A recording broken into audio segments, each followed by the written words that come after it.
Everybody know Noah? Has everybody encountered that at one time in their life at church? Right? We all know the Noah story. Pretty simple story, right? God comes to Noah, tells him to wipe the earth out, but we probably didn't even hear that as a child. We just hear need you to build an ark. Build the ark, get 2 of every animal, put them on, right?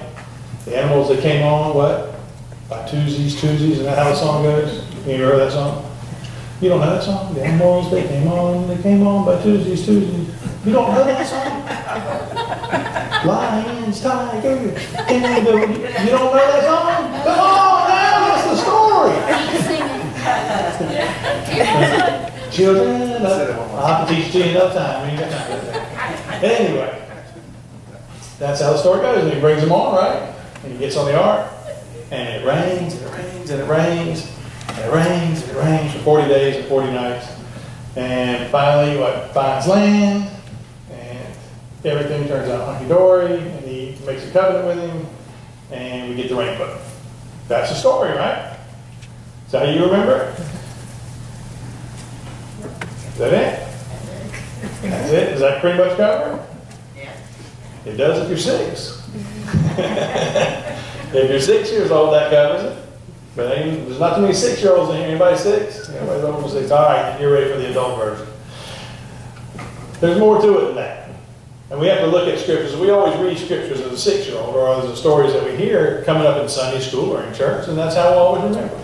And that's the highlights of the story, but it's not the whole story. And we have to look below the surface and want to see where the treasure is buried. We want to see what actually is in the scriptures.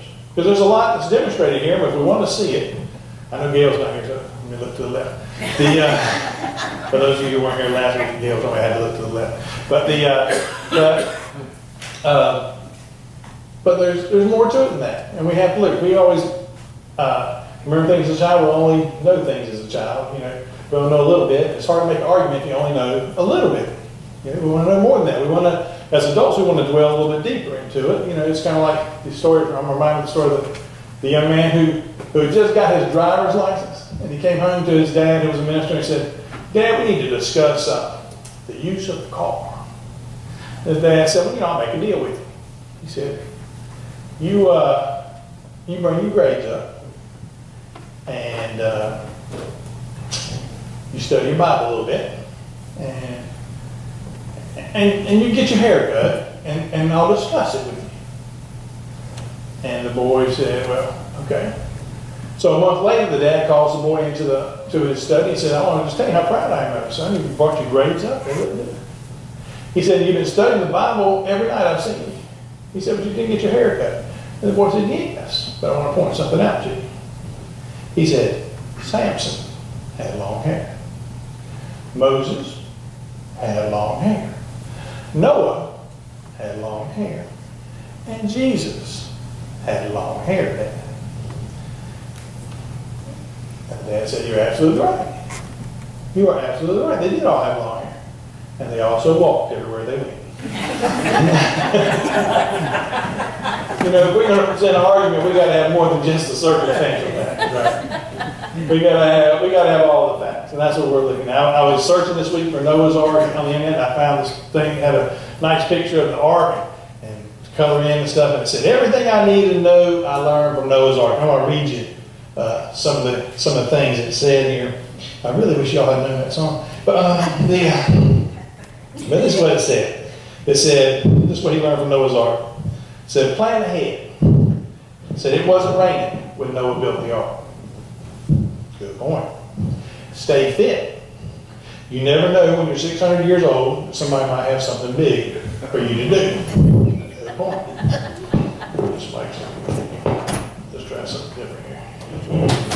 Can you still hear me? I'm sorry. All right. It's okay, Ron. Don't listen to critics. Just do what has to be done. That's a good point. Build on high ground. Very important point, especially if you're building an ark. For safety's sake, travel in pairs. 2 heads are better than 1. Speed isn't always an advantage. There were cheetahs on the ark, but there were also snakes. These are some of the insights this person had to the, I'm not sure that's going, is that going back there? Can you hear me? Can you hear me? I'm not sure that's going back there. Is it? Okay, I'm sorry. I just want to make sure. Some of the insights they have, and they're cute, and they're funny, but they really don't even begin to dwell into the things that we see in the Bible. You know, we look at the story, and the first thing that we come to understand is that Noah was a righteous man, right? He was blameless in his generation. It doesn't say he was sinless. It said he was blameless in his generation. So he was a good man, and he had a good relationship with God. And that was the first thing, which opened up his ears, and he stood out in a corrupt world. You see, Noah didn't just face one flood, he faced two floods. Did you know that? The first flood he faced was the flood of corruption and evil that was in the world, that was all around him. You know, we're told that he was the only one left.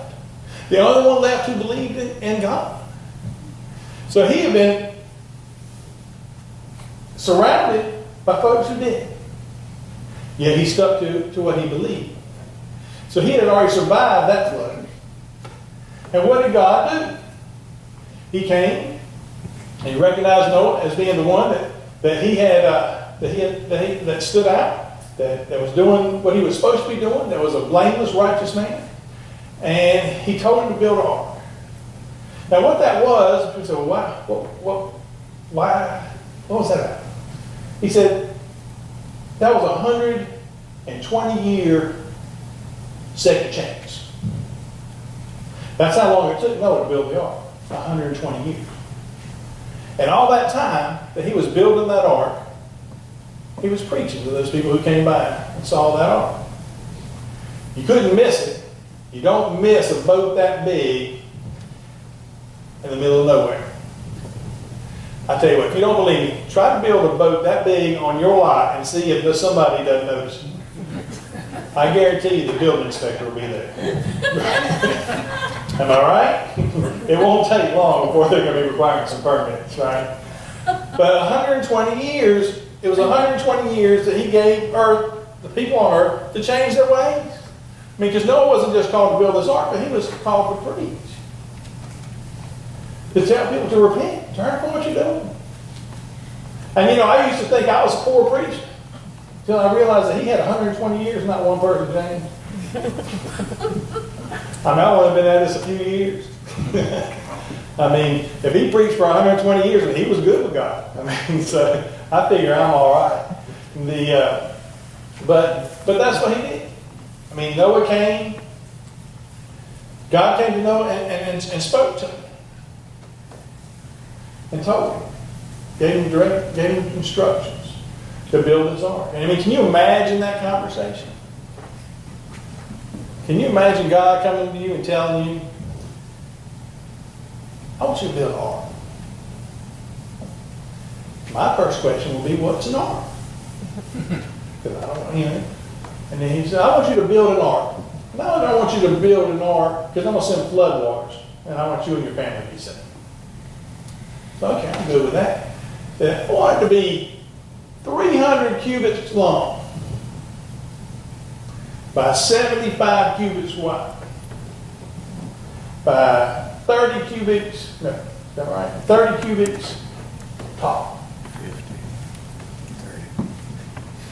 That's my second question. What's a cubit? Cubit's 18 inches, just so you know.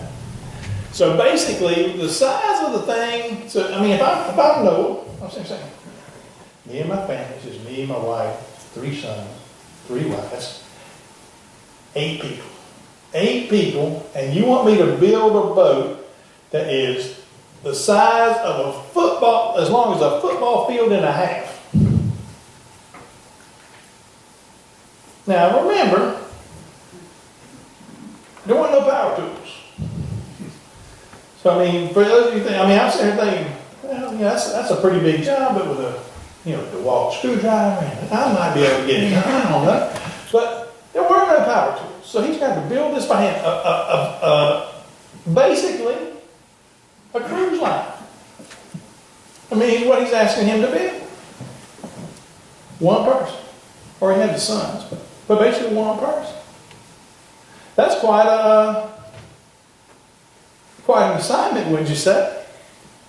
And just a little trivia here, that width and depth ratio of 6-to-1 is the same ratio they use to build ships today. Just a little trivia there. For every 6 long, 1 wide. That's what the book said. I'm just saying. I don't build boats myself. But anyway, just thought I'd throw that in there for you. But he gives him this task to build this boat. And then he tells him what? I need 3 levels in there. I need you to build some rooms. Because by the way, I need you to bring 2 of every animal on board. And 7 of the clean animals, and 2 of the rest of them. 7 of every kind of bird. I need you to bring all those aboard and take care of them. And I need you to gather some food. And I need you to gather all the food. It's going to be a while. You're going to need to take care of these animals. And I'm going to need you to gather all that up too. But what does it say Noah did? I think it says he did everything the Lord commanded. Right?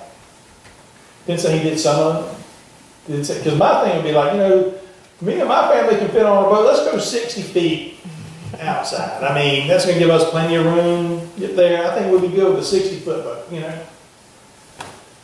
How many of us would be willing to commit 120 years of our life to doing what God wants us to do? Now, granted, they lived a little longer then.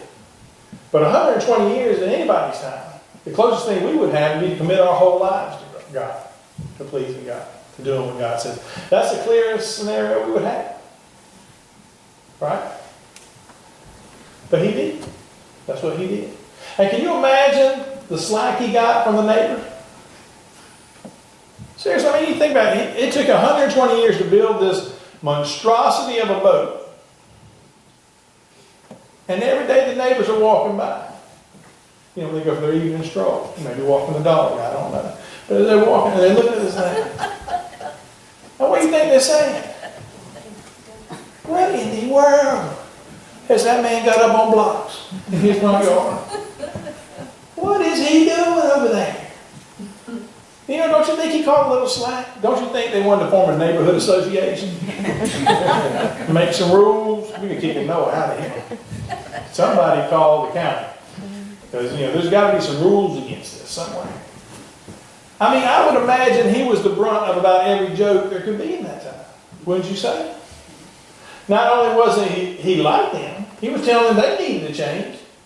And they're saying, you're building a boat in the desert. We need to change. Sometimes God asks us to do some things that seem a little bit crazy. Come on. Sometimes they just seem a little bit more than what we're capable of even doing. I don't know about you, but 120 years of building an ark, I might have joined the people in the flood. I mean, I don't know if I could persevere for 120 years building a boat. I wish I could say I had that fortitude. But I'm not sure I do. I'm a pretty lazy fellow. So I don't know that I would, especially with no power tools. I probably had to throw it in long ago. But not enough. He kept on plugging, right? He kept on sawing and planing and cutting and building and painting that thing with pitch, and he did exactly what God asked him to do. To the letter. He built that boat exactly as God told him to do. So what do we know so far? We know that he's a man of God. A man who follows God's plan, that walks closely with God. And he perseveres. People who are in tune with God's will don't really care what the other people say. They don't care if they look a little crazy sometimes. They don't care. Why? Because they're God-centered and not people-centered. People can't save them, but God can. Amen. People don't have anything for you on the other side, but God has a home waiting for you.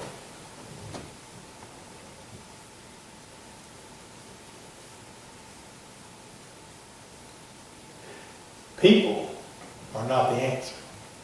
Although people are good, and it's good to have friends, I'm not saying that. All I'm saying is your ultimate answer is God.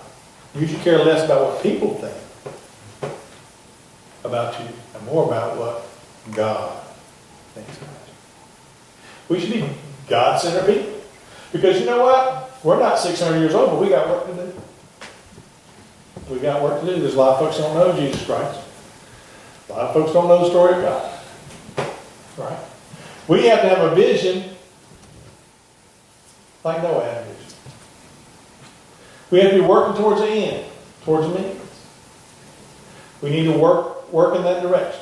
We need to seek out God's will for us and work to be in God's will. That's what we're called to do. You know, I look at the history of this church. And I have to really admire the vision of the people who started this church. It was founded 12 people. 12 people were the charter members of this church. Founded in 1916, so almost 100 years ago. And look at today. And I'm sure at different times this church has been fuller or emptier. It's depending on the area. But this church is still going today. And it started with 12 men, or 12 men and women, almost 100 years ago, who had a vision to provide worship for this area. And they built this church. Wow. You see, people of vision change the world. People of vision change have the capacity to change the way things go. You don't have to accept the status quo. You can make a difference if you have vision. But you got to have God's vision, right? You got to be in God's plan for it to work. You know, we didn't read the whole story. And there's more to it. Because it tells us in that story there that when the time came and the animals were on board, the flood started to come. And Noah entered the ark. Who closed the door? That's right. He closed it and he sealed it. And sure, they were saved. You see, when God sends us on a mission, when He brings us to something, He doesn't just say, there you are, go for it, I'm out. I'll check with you in a couple hundred years. He don't do that. No, He stays with you. And you know that spirit that dwells within you that tells you, I need to do this, you need to listen to that spirit. Because if God's leading you to something, you need to do it. When God led me to this church, I wasn't no, I need to be here. And I'm here. Now, He didn't give me all the details. He didn't tell me to build an ark or anything like that. He said, don't worry, you're safe. But what I'm saying is, when God leads you to something, you need to answer that call. When He places something on your heart, then you need to say yes. If He tells you to build an ark, well, call me, I'll help you get some wood, we'll start. Sometimes it's going to seem crazy. But the thing to remember about this is that first and foremost is that you have a good relationship with God. Can it be said that you're blameless among your generation? If not, then I guess we all got work to do. You know, we need to better ourselves, walk more closely with God, so we can be more in tune with God's plan. Right? So we can know what it is that God would have us to do without a doubt. And then we need to act on it. We need to start building that on it. And when people come and criticize and laugh and poke fun and say, you're crazy, say, yes, I am. I'm crazy about God. I hope I get a little more crazy tomorrow. Matter of fact, I just can't get enough crazy. Crazy is good. We got to care more about God than we care about what people think about us. When people criticize, let them. It's okay. They just don't understand yet. Yet's a key word. They will one day, one way or the other. But we can't let that beat us down. We got to persevere. We got a job to do. And lastly, most importantly, is knowing this: God won't leave you out there all by yourself. If He brought you to it, He'll get you through it. He didn't leave Noah floating out there in the middle of the water. He made sure he was safe on that boat. And then he made sure he found land. And then he made a covenant with him. And took care of it. And he'll do the same for you and you. There's no difference. We're all his children. He's got a plan for all of us. Don't ever think that I'm just here, I don't have a plan, God doesn't have something for me to do, because it's so mistaken. Each and every person in this church has a role to play. Each and every person in this church has a job to do. Your job, number one, is to find out what that job is. Number two is to do it. Thirdly, we're all to support those people doing their job as brothers and sisters in Christ, as one family. We're to work together for the good, to bring glory to God. It's what we're called to do. It's our vision. It's our vision. Excuse me. As you go throughout this week, ask God what your vision is. Ask Him what your plan is. See if it's an ark. Maybe it might be something small. Maybe it might be something larger. A lot of things seem impossible. But my friends, I tell you the truth. Nothing is impossible with God. Amen? Amen. Let us pray. Heavenly Father, Lord, we pray that you would give us insight into this child's story. That we would know that it's not just a child's story. It's meant for us to. That no problem, no obstacle is too big for you. That you have a plan for each and every one of our lives. That we would embrace that plan, Lord. That we would see it clearly. That we would follow it.